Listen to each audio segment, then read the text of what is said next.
Hi everyone, it's Eva here from The Financial Newbie, and I'm on a journey to ensure a better financial future for myself by budgeting, prop money cash stuffing and doing savings challenges. So welcome back to my channel.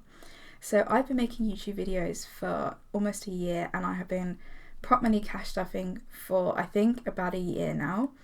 And I don't think I've ever explicitly said why or how I use my prop money to do cash stuffing. So first of all, there's a warning / caveat to this video. This is not financial advice. None of what I say in this video is financial advice.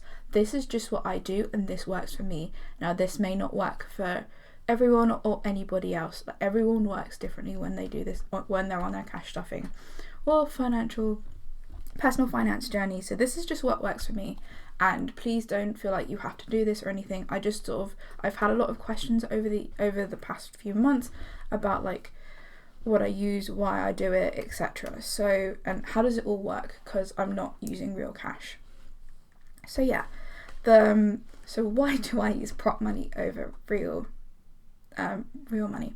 So the first reason is I started doing this when we lived in a ground floor flat, so I was absolutely not comfortable with having large sums of money in the lots of sums of real money in the flat.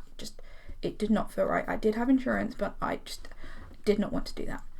The second reason is we don't have a car, and where my old department was, because I was a PhD student, it was also very near to where I live, so I didn't have to go into town to do that. But because we lived on the outskirts where there wasn't much about, if I wanted to go in and get withdraw cash, I'd have to go into town and go basically set aside some time during the weekend to go in and withdraw the money, and then every time I needed to put money back into the bank, I'd have to go into town again. So that's either spending money on the bus or walking in. It just takes a lot of time when I could be doing other things at the weekend.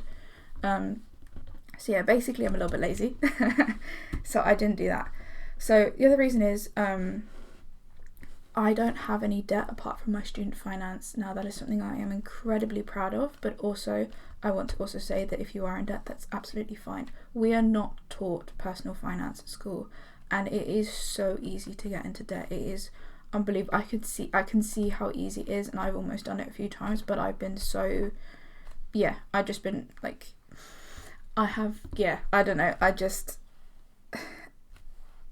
I haven't been able to have a credit card until recently. And then when I did get a credit card as a student, I basically was like, I just put it on the credit card because I'll pay it off next month.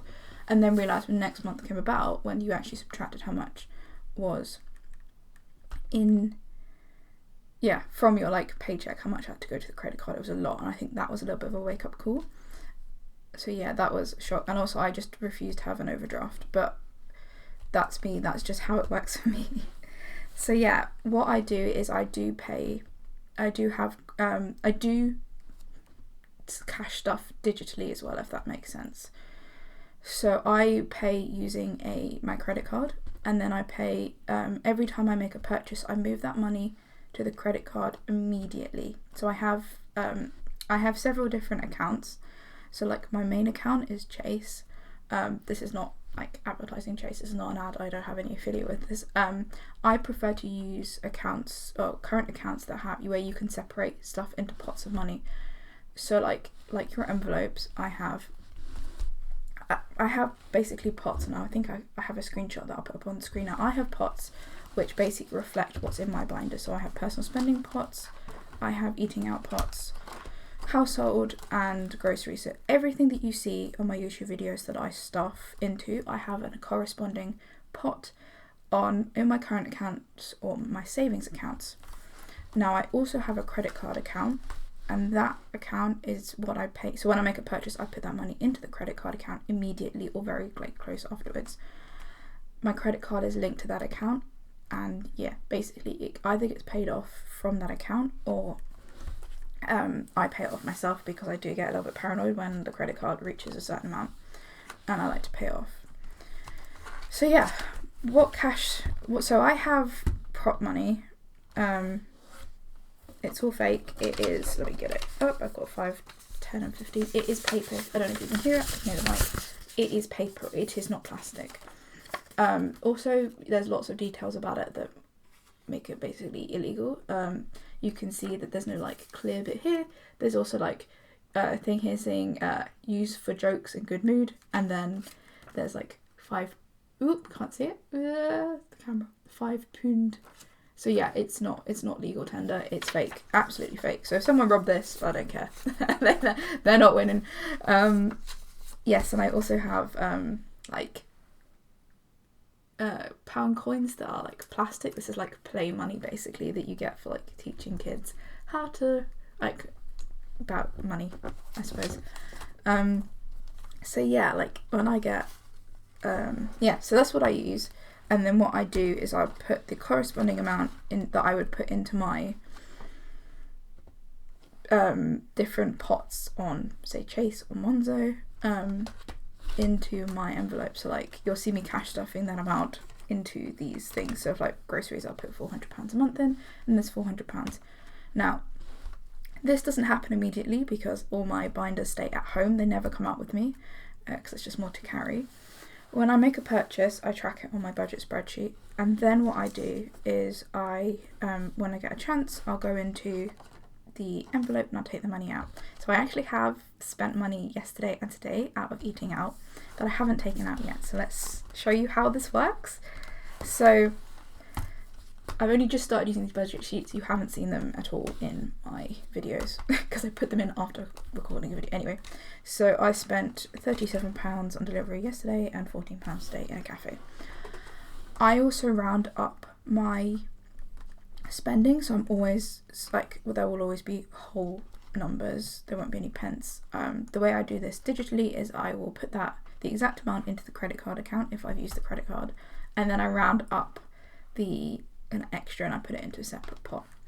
So we should have £108 left in eating out. So what I do is I take it out, take all the money out,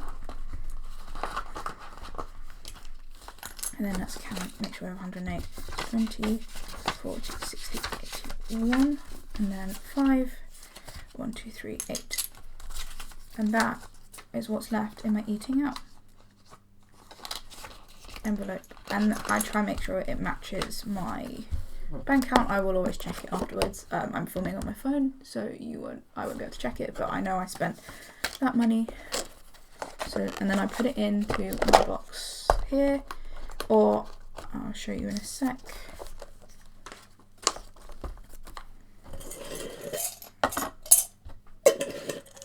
I have a coin jar, put the coins in there. Or if I'm feeling extra lazy, I put it in this bank envelope, which is at the back of my everyday binder. So this may feel like an unnecessary step in this whole thing, but the thing I like about cash stuffing is that you see the money, you physically see that cash.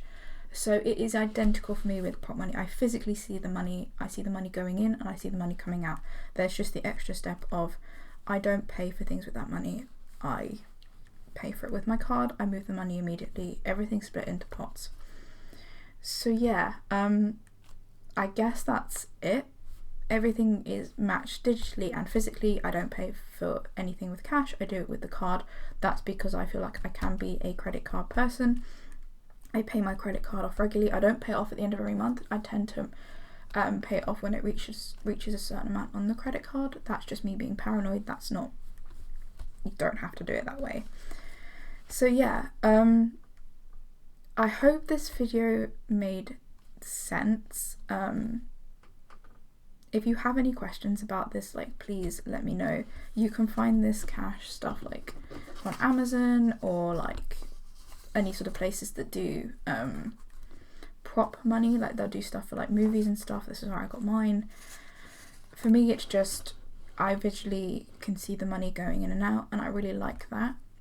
But I didn't want to have like actual cash, it was more effort for me. But if you like that sort of, because you've had to go to more effort to get the cash, it feels like spending the cash is a lot harder. Than go for it. Do what works for you. This works for me and it's been working for me for like a year now, and I will continue doing this until it doesn't. So yeah, again, if I haven't really explained anything very well or you have any questions, please like put them in the comments and I'll do my best to answer them.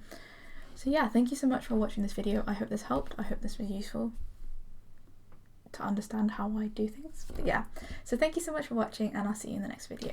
Bye.